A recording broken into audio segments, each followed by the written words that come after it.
Hi, it's Colin. Make sure to subscribe to the Volume YouTube channel so you don't miss any episodes. You know, like Eli Manning did. Eli's late. Hey, we're on this interview. You calling in? What are you doing? What? We're on this interview. Oh, my bad. Sorry, I forgot about it. You're killing me. You're killing me. We're halfway through the season, and I gave my coach of the year to Cliff Kingsbury. Vrabel was second. And I said, here's the thing that matters to me. They brought on some big money. They brought on some playmakers. J.J. Watt. That's a player he's a star in this league. You're in the toughest division. And he's won a game with a backup quarterback on the road.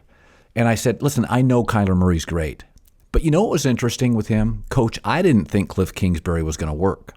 And in the first year, he couldn't put halves together. They'd have a great 12 scripted plays, and the second half was horseshit. And then in the second year, I felt his halves were more even. And then in the third year, this year, I'm like, I get complete games from him. And I want you to go back. Is that, we think if a coach gets a job like Matt Nagy really wasn't ready for this job. Sean McVay's first year, that's abnormal. In your career, I think Cliff Kingsbury has been given the leash because they fired the previous coach after a year. So they weren't going to do that with Cliff. I don't think he was very good as a rookie coach. And by the way, Matt LaFleur, similarly in Green Bay, Dave, if you remember his first year, he was great in first halves. They had bad second halves. He wasn't good going in and making adjustments. Take me to your career or coaches like you've seen that we tend to think it's not a developmental league, but I think it sometimes is for players and coaches. Yeah, it is. And, let me make comment on the Cliff Kingsbury thing for a second, because I talked to a coach up here on the staff, and I love your vote. And last year, I was so down on Cliff because they had they played the 49ers late in the year. All they had to do was win one of those last 2 or 3 games. And they were playing teams that were out of the playoffs and injured on top of it.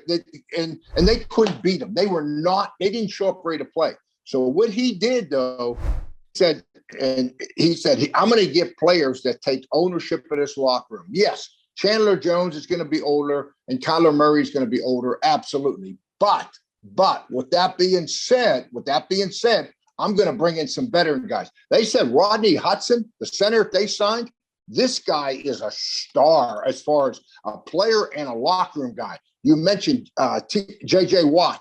How about A.J. Green? I mean, these are veteran guys that have won to some degree, but they don't have the ring, and they're willing to do whatever it takes. So he truly, Cliff, brought in these veteran guys and said, hey, I need help here.